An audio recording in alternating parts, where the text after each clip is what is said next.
तर या ठिकाणी आपण ही 2 वाक्य इंग्रजीमध्ये बनवणार आहोत अतिशय सोप्या पद्धतीने. बघा, पहिलं वाक्य आहे मी चित्रपट पाहत होतो. दुसरं वाक्य आहे मी चित्रपट पाहत आहे. दोन्ही वाक्यामध्ये वेगवेगळा काळ आहे, त्यामुळे व्यवस्थित बघा. काय करायचं आहे, पहिल्या शब्दाला द्यायचा आहे 1 क्रमांक, नंतर जायचं डायरेक्ट शेवटच्या शब्दाकडे आणि इथून मागे उलट क्रमाने क्रमांक द्यायचे आहेत. बघा, इथून मागे उलट क्रमाने. आता तुम्हीही हे वाक्य बनवण्याचा प्रयत्न करा इंग्रजीमध्ये. बघा, पहिला शब्द आहे मी, मीसाठी लिहायचं आहे आय.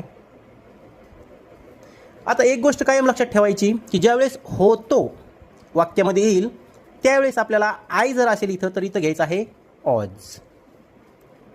आता बघा, ऑज का घेतलं तर इथं होतो आहे आणि इथं पाहत होतो म्हणजे भूतकाळामध्ये पाहण्याची क्रिया सुरू होती. पाहत होतो म्हणून ऑज आणि पाहत साठी घ्यायचं आहे ऑचिंग. ऑचिंग. आता बघा, ऑच म्हणजे पाहणे आणि पाहत होतो म्हणजे क्रिया चालू होती म्हणून मुख्य क्रियापदाला ING प्रत्यय लावायचा. नंतर बघा 4 नंबर आहे चित्रपट. चित्रपटाला काय म्हणतो आपण इंग्रजीमध्ये? A movie. A movie.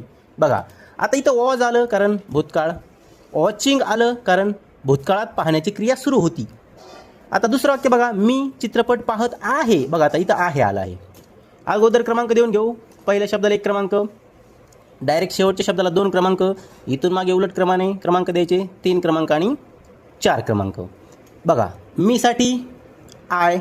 आता बघा, पाहत आहे म्हणजे पाहण्याची क्रिया सुरू आहे म्हणून चालू वर्तमान काळ म्हणजेच प्रेझेंट कंटिन्युअस. मग आहेसाठी आय असेल तर ॲम आणि पाहत आहे म्हणजे वॉचिंग. वॉचिंग. कधी पण लक्षात ठेवायचं की क्रिया जर चालू असेल तर मुख्य क्रियापदाला ING प्रत्यय लावायचा म्हणजे लावायचाच. आणि चित्रपट म्हणजे अ मूवी. A movie.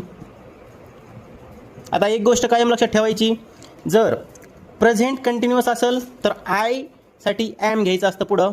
इथं जर ही, सी, इट किंवा नाम असेल म्हणजे राहुल, मीना असं तर इथं इज घ्यायचं.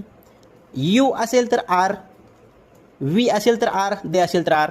आणि इथे पास्ट कंटिन्युअससाठी इथं आय आहे म्हणून ऑज घेतलं, परंतु जर इथं ही, सी, इट असेल तरी ऑज घ्यायचं.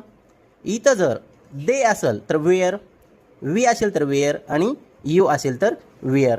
ही पण गोष्ट लक्षात ठेवा. व्हिडिओ आवडला असेल तर तुम्ही तुमच्या मित्रांसाठी व्हिडिओ शेअर करू शकता. आणि इंग्रजी शिकण्याची खरोखर आवडच असेल तर आपल्या प्रोफाईलवर जाऊन तुम्ही असेच इंग्रजीचे अनेक व्हिडिओ पाहू शकता. धन्यवाद.